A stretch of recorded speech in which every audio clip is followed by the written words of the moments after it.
and welcome back to The Give and Go. I'm your co-host Reynoso here with my boy Soltero. What's up, guys? Uruguay. Uruguay's what's up. We're in real South America now. We're deep in it, man. We're deep in there. Uruguay, bro. They're going to be making their 14th appearance at the World Cup, man. 14. Yeah. One of the few teams in this tournament that originated, that was part of that first tournament and actually won it, man. Yeah. Actually won it. They're two-time World Cup winners in 1930 and 1950. Yes. How much weight do we actually put onto those trophies? It's so interesting because the way I see it as is innovators, right? Mm-hmm. They hosted the first World Cup in 1930, so it kind of made sense that they won it too, mm-hmm. right? Because they were just like, look, we're going to do a World Cup. We're going to be backed by this FIFA governing body that's in Europe, but we're going to host it here in South America. And I just think it was like a good starting point, man. And that's why I see Uruguay as pioneers, essentially. Yeah. So that's how I see it. I see it as a very respectable type of trophy in the sense that, like, they almost deserve it by starting this tournament, setting the tone for what ended up being the greatest event on planet Earth. Yeah, they won it again in 1950. I think that was when...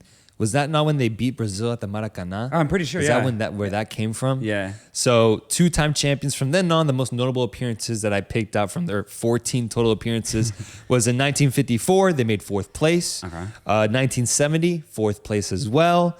2010, fourth place finish as well. And that's the one that we got to see in our lifetime. An incredible run that Uruguay went on with Diego Forlan winning the Golden Ball Award, I believe. Forlan, the Golden Ball winner that year, man. My God. They lost in style, too. Mm-hmm. I remember I was like, damn, what a game. Yeah. I was proud for Uruguay, even though they ultimately lost in the semis.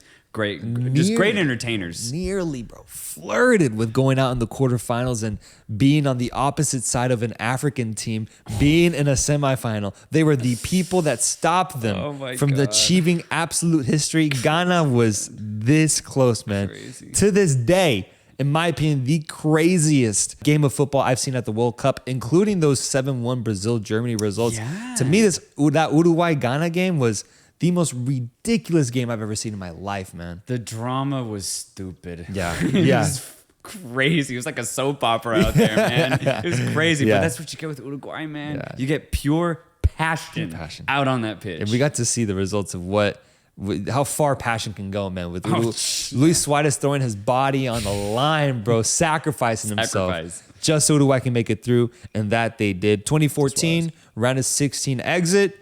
And then 2018, a quarterfinal exit to, I believe, eventual champions, France in the quarterfinal. That is Uruguay leading up to this tournament.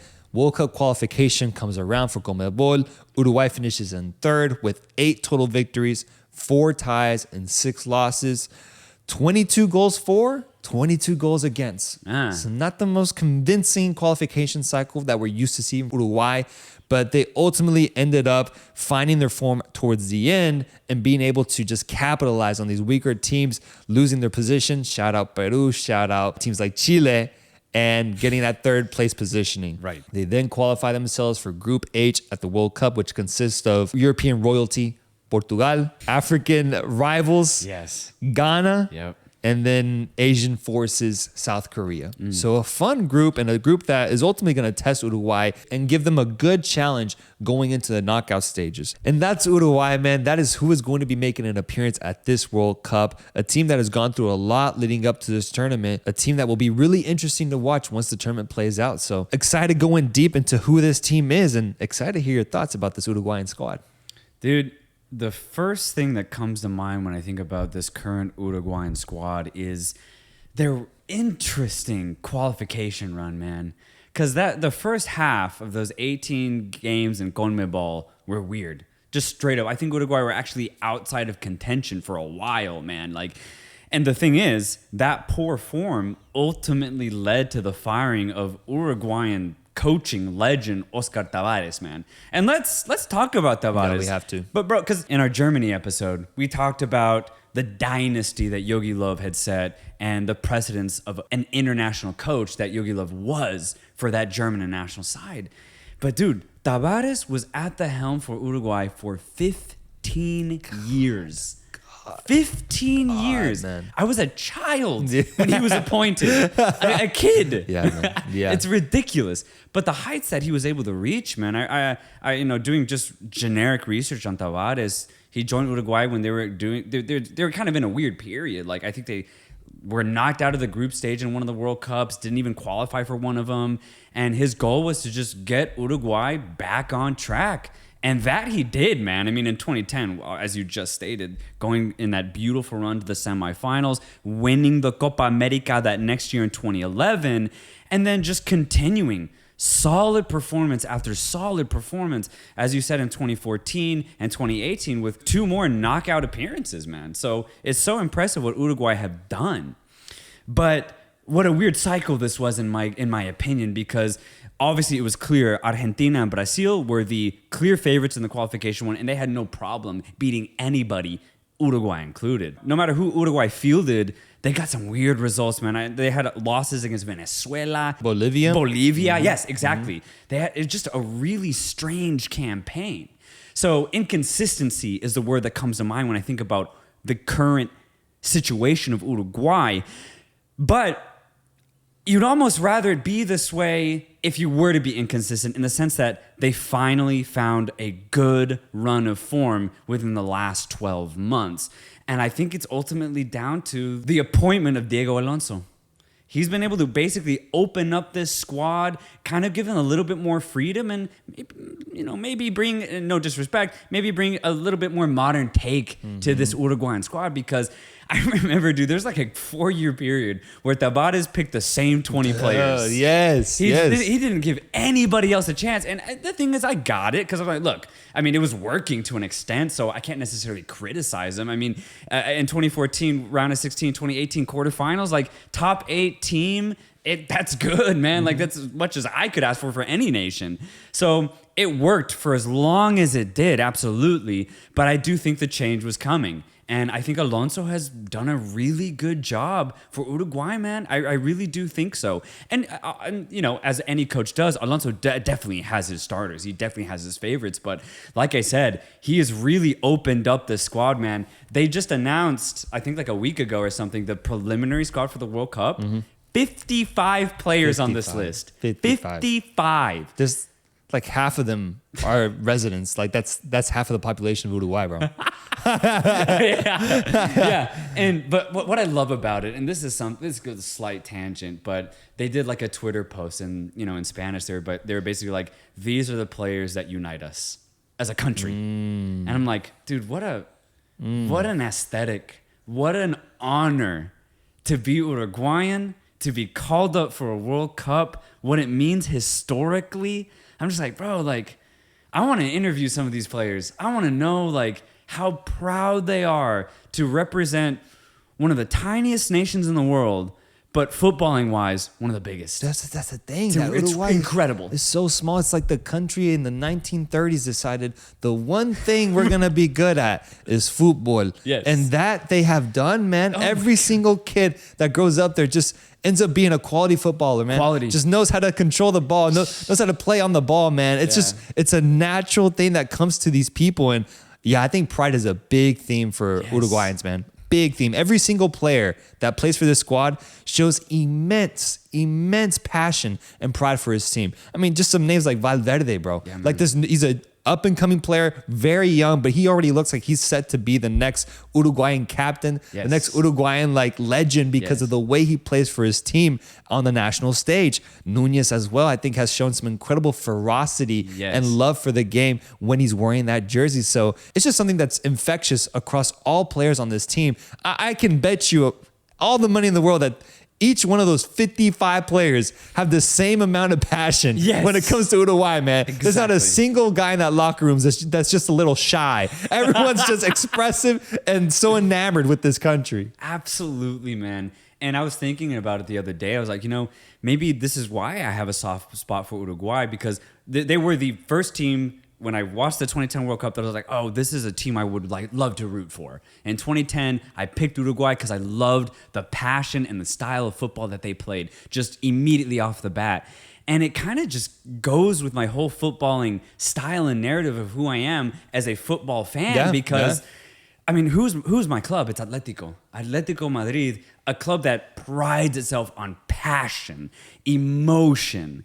And I've always said, like, anytime we sign an Uruguayan, I know he's going to do great because we almost share the same love of football naturally. Yeah.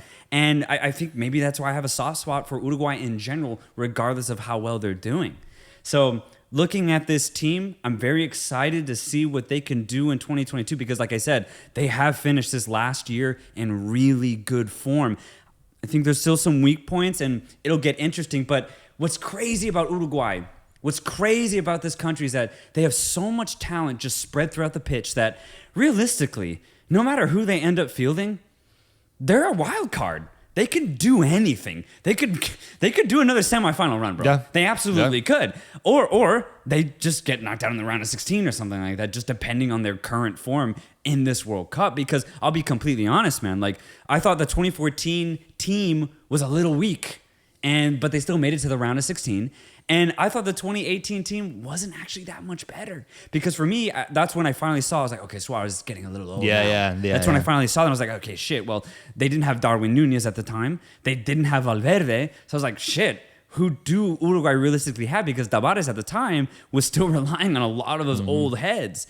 But they still made a quarterfinal appearance. And I would have, when I saw Uruguay enter this tournament in 2018, I was like, I don't see them making a deep run. But ultimately, they were still top 8 in the world, a hell of an accolade. And so when I look at this 2022 Uruguayan team, for me, this is the most talented team they've had since 2010. Yeah. And if they were able to go to the semis in 2010, obviously football landscape has changed. I feel like there's a lot more competitive teams. But like I said, Uruguay they just have a knack for making deep runs in World Cups, bro, especially recently. So for that reason, man, I'm excited to see what Uruguay can do. Yeah, man, it felt like in 2014 and 2018, it was just the old guard, just still stationed, protecting their fort, playing as the team that they have always been known to be. But in 2022, there's an incredible influx of youth, and not just like prominent youth, like world-class youth mixed in with world-class veteran players. So it's like actually a really healthy mix that they have going. You throw in Diego Alonso and what he's done to revamp this squad. There's this energy, man. This energy that this team could really achieve something special if everyone buys in and they are able to perform on the biggest stage. So at the back, we have a really interesting conversation because the immediate theme is, do you go with the old guard / the old option, or do you bring in someone that's different? A different option, someone that's a little bit fresher. Yeah. We have a debate here between Uruguayan legend, I would say. Uruguayan legend, man. Fernando Muslera, who has backed this Uruguayan team at the goalkeeping position for a decade, man. Yeah. A decade of excellence, a character on the field, so recognizable every time you see Muslera because there really is no other player that looks like him, man. No. He's such a unique player, but a great goalkeeper. A great goalkeeper at his peak, very reliable, very good. But Diego Alonso, man, he's honestly shown favoritism towards a different player in this position, and that player is Rochette. The Nacional product is getting these starts, man. Yeah. He's getting these starts leading up to a World Cup, and I think ultimately I see him starting at the World Cup despite Muslera's experience and talent. Muslera he's my keeper. He's my go-to Uruguayan keeper because, like I said, I've only known Muslera as the keeper for Uruguay. But I actually can't remember who was before him. That's what I'm saying. I don't even know who the backups are, bro, because it's just been Muslera. And one thing I will say about Fernando is that you're absolutely right. For me, what made him such a great keeper is that he really stepped up in those big games, man. He made some incredible shot stops, kind of like a Guillermo Ochoa effect in the sense that when he puts on that Uruguayan shirt, when he plays on the biggest stage, Muslera pops off. But I will say this. I think Rochette is going to start simply because of Alonso's track record recently. In that big game against Peru, Uruguay had the ability to basically just distance themselves from Peru and Chile. He went with Rochette. And then when they played that second game in Santiago, just to finish off Chile, he still went with Sergio Rochette. In these friendlies in September, both times, Rochette. Damn. So I feel like just specifically recently, he's really going with Sergio. And since he chose him in those big games, that tells me everything. So yeah, I do think, surprisingly, because I think he has less than 10 caps, bro. he's barely played realistically. But I do think Rochet is going to start at this World Cup. I'm gonna name you my predicted back line. Yeah. And I want us to go from there. Yeah. Okay. So we got some really interesting names. To start off on the right back position, man, I thought this spot was secured, and it was, by Barcelona's very own Araujo. Araujo was set to be the starter for this position, man. Killing it at Barcelona. Yeah. His meteoric rise at the club and on the national team was so prominent, man. He was right there alongside names like Valverde and Nunez as like the next up-and-coming crop for Uruguay. Yeah. And he was set to have this position. They had it saved for him, man. He had the seat on the plane, saved, booked, and ready and reserved. And what happens, man?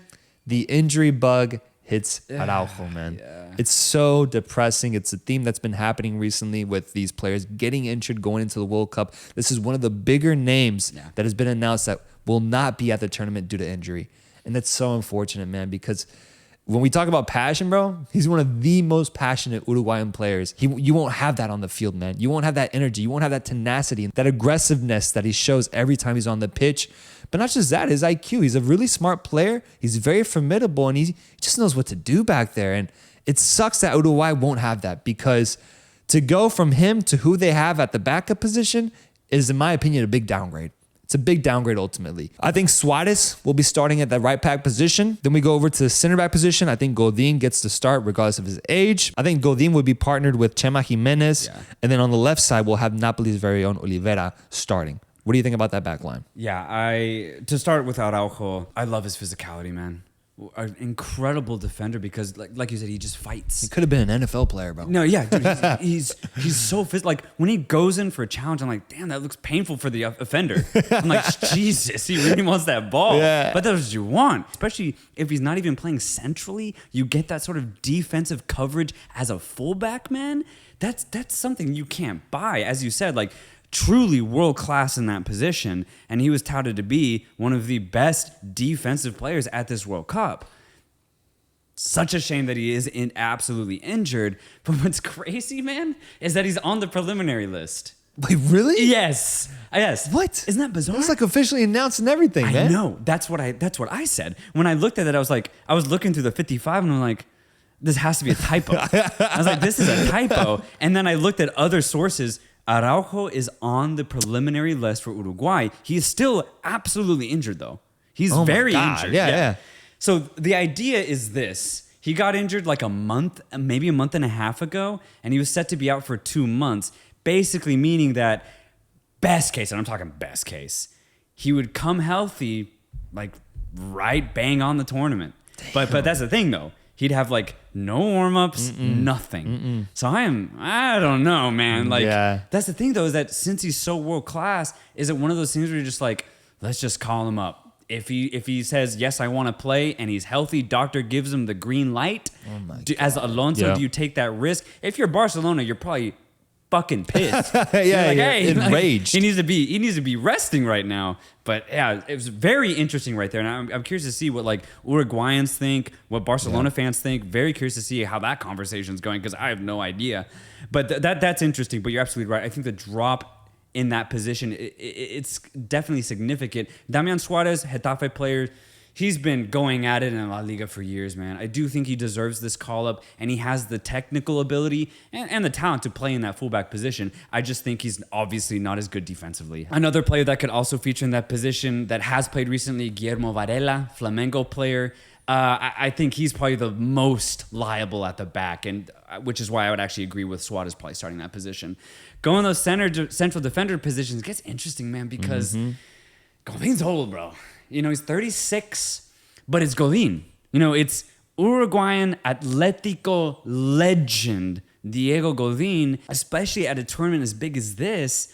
You almost want to rely on your veterans, especially when it's something like at the back. You know, I think it'd be a little bit different if he was a midfielder, for example. When you have so much talent, youthful talent in that midfield, I think it'd be different if Alonso decided to start Godin, for example. Imagine Godin was a midfielder. I was just thinking about that.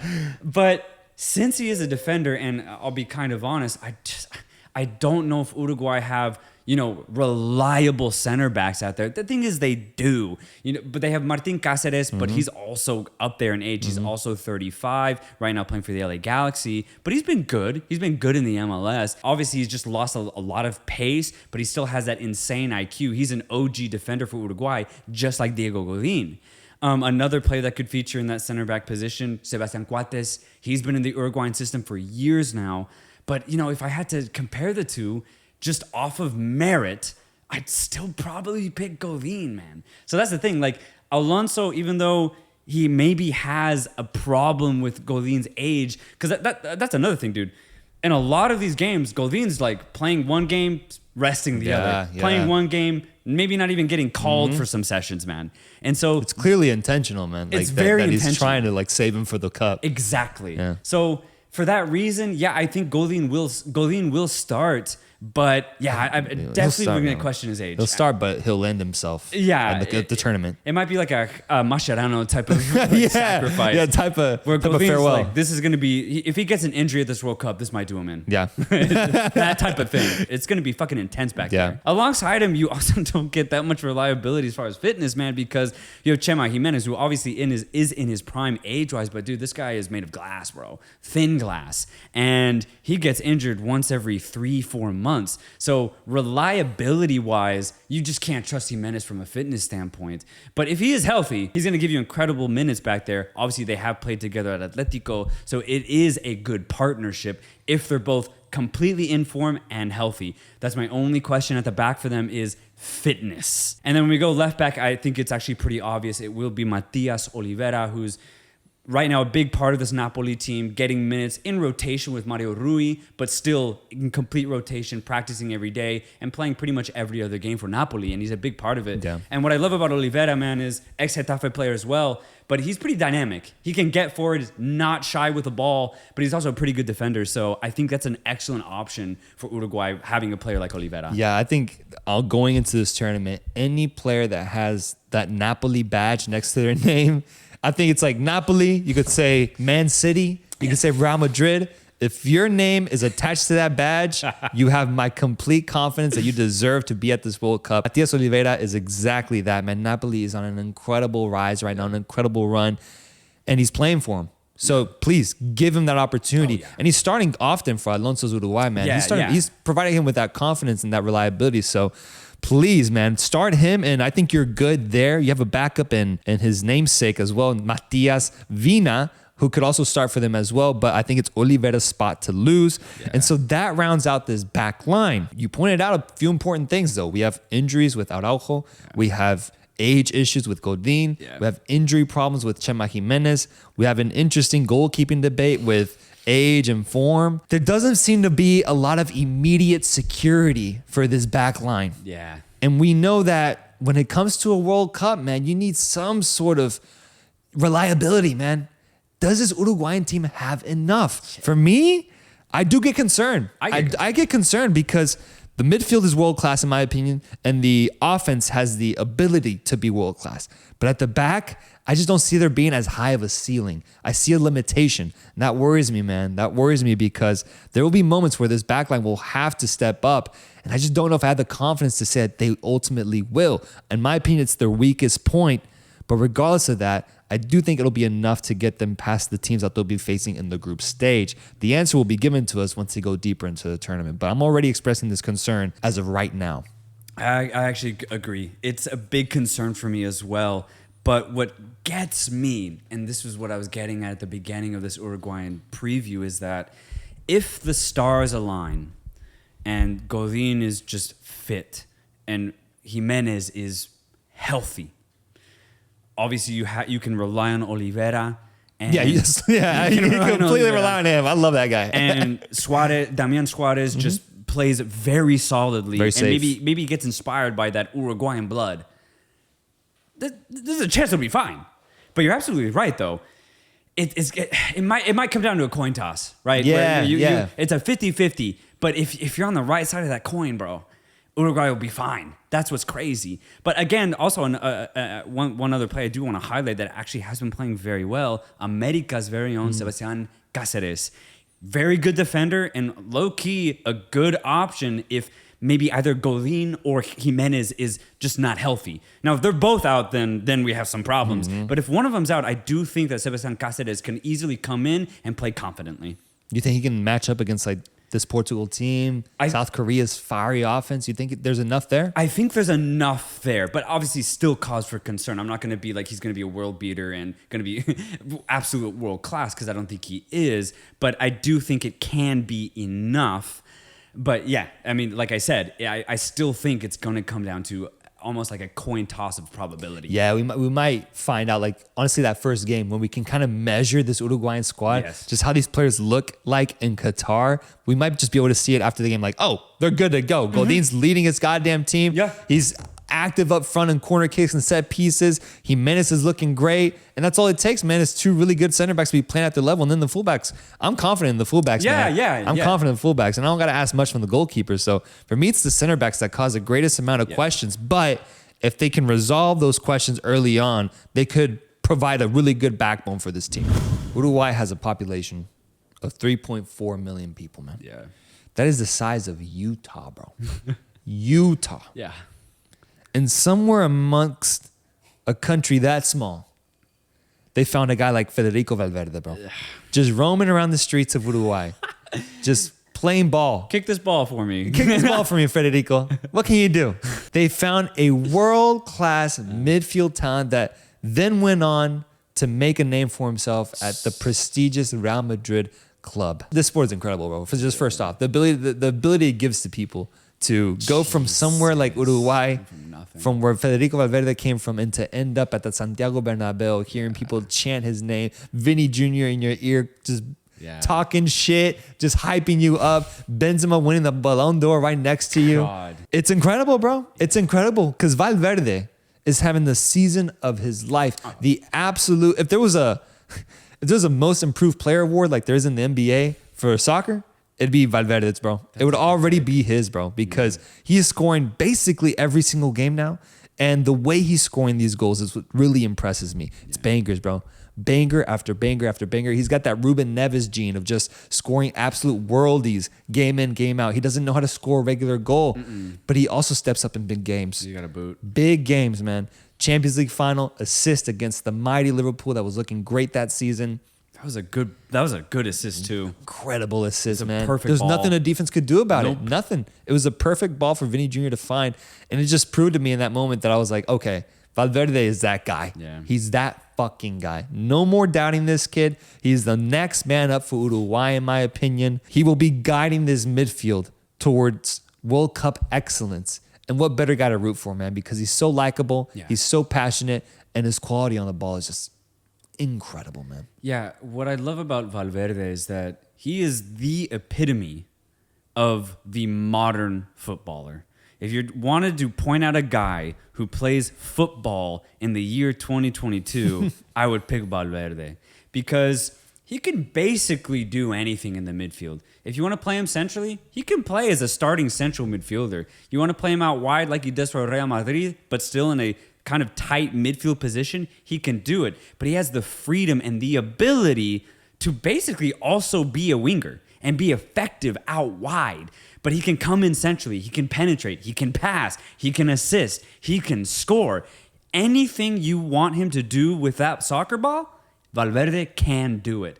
So he's like a positionless midfielder in the modern game, and he's elite when it comes to that type of style of football. A big Valverde fan, and he's going to be paired up in the midfield alongside, I predict, Bentancur, who's also doing really well for Tottenham this season. In my opinion, honestly doing as well as he could in that Tottenham midfield system, matching up with Højbjerg's quality now and kind of living up to that potential, because last season he was a little shaky to start off with his new Tottenham tenure coming from Juventus, but he's really found himself, in my opinion. He's found a way to become a lot more clinical on the ball, scoring goals a little bit, adding some goals to his tally, but being a solid midfielder, a box-to-box type of guy that can be back there to save your team if needed, but can also be up front to provide that final assist or goal, or just that hockey assist as they call. So Bentancur, in my opinion, is in really good form right now and is finding himself going into this tournament. Absolutely, man. I actually questioned Bentancur for a while, especially when he first made that move from Juventus to Tottenham, because I thought he was always a little too slow on the ball. I really did. I could understand the quality. I could understand what he does on the pitch from like a defensive point of view in that midfield. But I was like, I still want a little bit more, because especially nowadays when you have, I'll use the best defensive midfielder case, like a player like a healthy N'Golo Kante, a guy who's just so quick with his decisions. But you compare it to what Betancourt was, I think, in that first move when he moved from Juve, I was like, I feel like Tottenham could have gotten a better player. But you're right. He has really evolved himself too, man. His decision-making is so much more on point. His quickness with the ball, even if it's a simple pass, it's effective, because I think he's really, really improved just his central midfield play.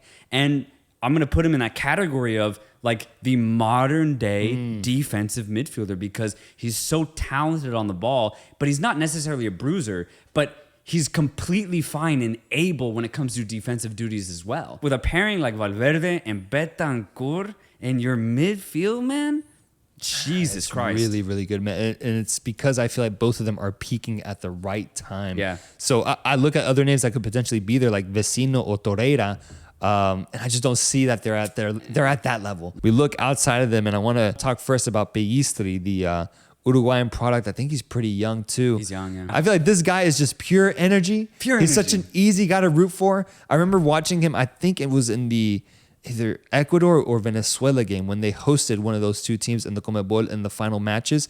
Pellistri started the game, and it was incredible seeing how proud and happy the fans were. He's just so likable, man. Yeah. This guy is so easy to root for, but he's a talent, man. He caused a lot of danger. He's a small guy, so he's tough to grab and to stop at times. Yeah. And when he's on it, man, he can dribble his way around guys and create some really, really good chances. I love what Pellistri does on that right side, almost being like a winger for this team and pushing the envelope offensively for this Uruguayan team. What's interesting about Pellistri is that there was actually a lot of pressure on him to succeed, because at an early age he moved to Manchester United, and that's big, going immediately from South America to a big club like Man U. There's going to be pressure.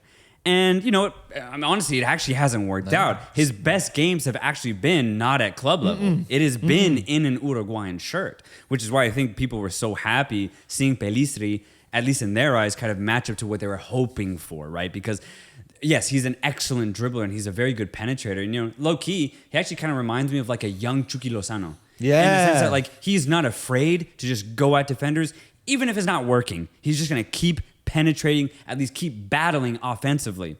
My only thing is that his club form is just shaky, man. No, it doesn't exist. It doesn't exist. He doesn't play, so he's got no form. The man with no form. He's a man, a man with no form. And it gets interesting because you mentioned names like Torreira and Vecino, and I've seen Alonso do it, and maybe it's actually the better choice, especially Pellistri just not on it. He is in the preliminary squad, and he still could feature. But what Alonso may actually do is play Valverde in a wide position and pair Betancourt with, for example, like a veteran Vecino or Torreira, right? Have two true defensive midfielders and let Valverde kind of roam. Especially Pellistri just not on it. I actually think that's a good option. But that's the thing, though. You can still bring Pellistri off the bench. Another guy that has actually really caught my eye, bro, Agustín Canovio from Atlético Paranaense, man. He's only played like twice or three times, but recently in the friendlies. I love this guy, man. He's like a creative midfielder, but out on the wing. So he's got a lot of tight control, loves the short pass, and loves combining, but out wide. So you get a really interesting style of football when you play a player like Canovio. And obviously, Paranaense are in the Copa Libertadores final, which is in a couple days, I think tomorrow, actually. So we'll see. We'll get a good view of how well Canovio can play in a very big match. So I think Uruguay, regardless of whether they go with Pellistri or not, have good options as replacements. Matching up against Canovio in that Copa Libertadores final will be another Uruguayan midfielder, De Arrascaeta, who plays for Flamengo. And honestly, with the take I had about badges being up next to players' names, when it comes to South American teams, if you have that Flamengo badge next to your name, man, I can't question you. I honestly can't, man. There's some great talent on that team, and Arrascaeta is one of those players that I think has gotten Alonso's approval, that has earned his confidence, and that will be paired up with whoever he ends up going with right beside him, whether it's Valverde, Vecino, or Torreira. He's going to be on that left side causing havoc and causing trouble, and I see him ultimately being the go-to guy there. This left wing, this left mid, this left wing, whatever you want to call it, position also interests me because in an interesting way, and he's also done it for Flamengo too, De Arrascaeta's best role might be off the bench. It might be, regardless if you're winning or losing, you bring on Georgie in the 60th minute regardless, and he just gives you energy, technical ability, and flair. Because that's ultimately what he does, man. He's an excellent midfielder, and he's very creative, too, out in a wide position.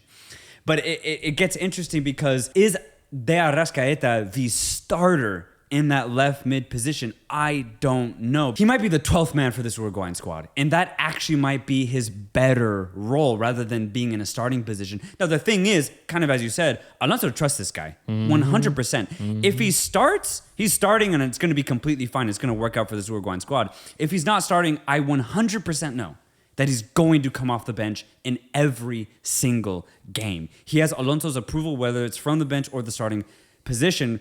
The only other guy that I could actually see starting because he's in pretty good form right now is Nicolas de la Cruz, River Plate's offensive winger, who has actually been a huge part of River Plate's offense for the last 4 years, man. And he's just been getting better and better and better. He's in his physical prime right now, and I think de la Cruz could actually bring an interesting vantage point offensively for this Uruguayan squad because he's not an out-and-out winger, but he can be when he needs to be. But he's also good off of free kicks. He's an excellent crosser, and he's just an all-around good offensive playmaker from a wide position. And I don't know, I'd be almost more inclined to start a player like De La Cruz. But again, it can get very interesting here. There's a lot of points of contention you can make, and if you bring me the right argument, I could go with either one as a starter. It's the same theme we're seeing with the goalkeeping position, with the defenders, where there's two different styles, two different types of players you can go with. Yeah. Who are you ultimately going to choose? I still haven't gone with Arrascaeta, man. I just see him having too much reliability and confidence in this guy. And the fact that he's in a Copa Libertadores final, I mean, we'll get the answer tomorrow as well. We could have two finalists starting for Uruguay on the flanks. And that's kind of dope, man. They look across the field at each other during World Cup, and they know what they both went through just a month ago, seeing each other in a final, playing against each other. So that's true South American football. Yeah. That's what I love about Uruguay, is that there's a beautiful influx of European style, but also South American. Yes, exactly. With that being said, though, let's go up top to a place that has been an office space, man, because you have just regulars, guys that have been here for decades, man, clocking in, clocking out, showing up to work, doing their duty, and going home and knowing that they did an incredible job. Some names I'm going to throw at you.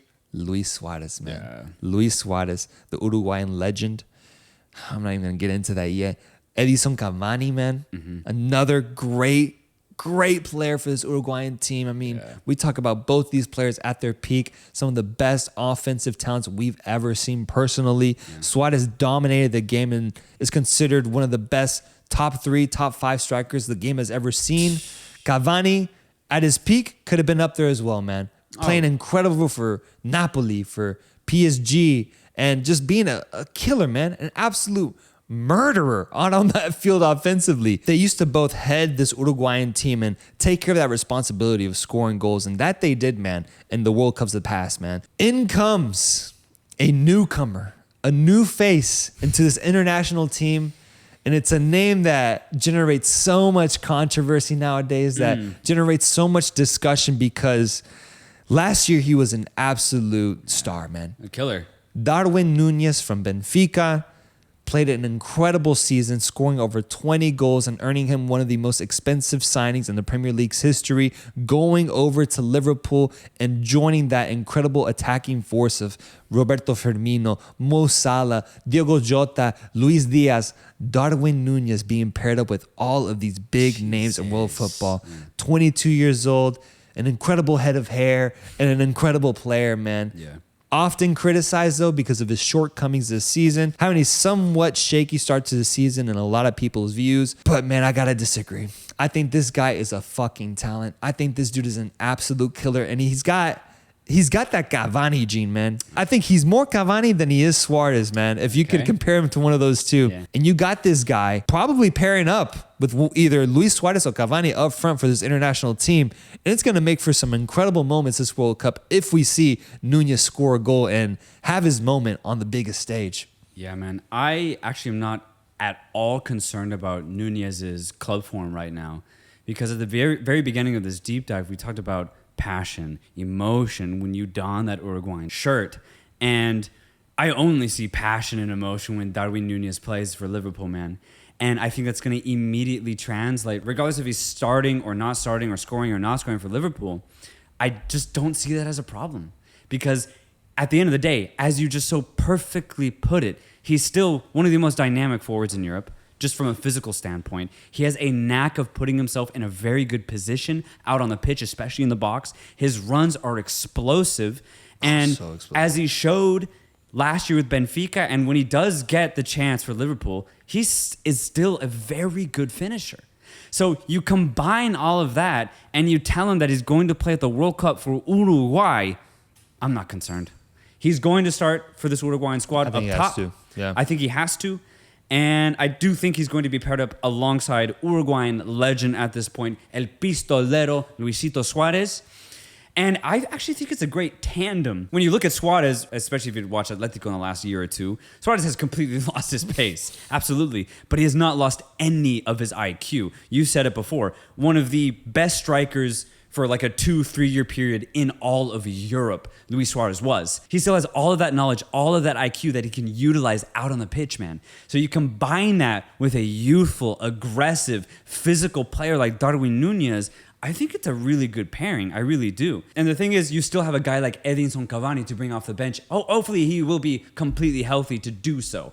I just don't see Cavani starting simply because I don't think you can start both Suarez and Cavani anymore because they're just too old. All due respect, you have to start a guy like Darwin Núñez, who is playing at one of the biggest clubs in the world right now with Liverpool. I don't see Cavani starting because his form is, we have to talk about it. It's dipped, man. It's dipped. Absolutely, it's man. dipped a lot. His injuries have lot. absolutely screwed him over, Yeah. man. It's nothing of his own fault. It's just really unfortunate because as he's gotten older, his injuries have just gotten so much more apparent. And it sucks because there's just nothing you can do. It's just down to genetics in your body. And father time, man. Yeah, father time. Comes for everybody, bro. man. Comes for everybody. It really does. And for Cavani, it's just hit him a little bit harder than it has other players of his own age. Yeah, and honestly, you can say Suarez is kind of on a similar type of trajectory, but with Suarez, there is more experience. There is more big game experience. He is the better player when it comes to those two. So I think he has to get the start over Cavani. I love the mix, the influx of I love the mix. A really good youthful player and a really good veteran player. Yeah. I'm actually really excited to see this because not many other teams have this. And Uruguay has kind of embraced just the two striker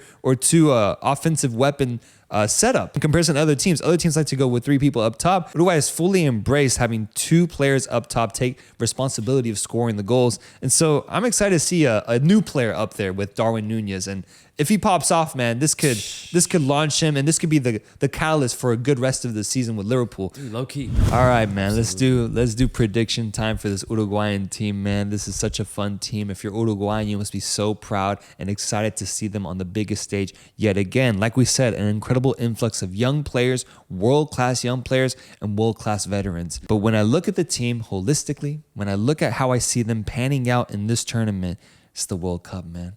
It's the World Cup. And no matter how beautiful your story is going into it, you could end with absolute tragedy, bro.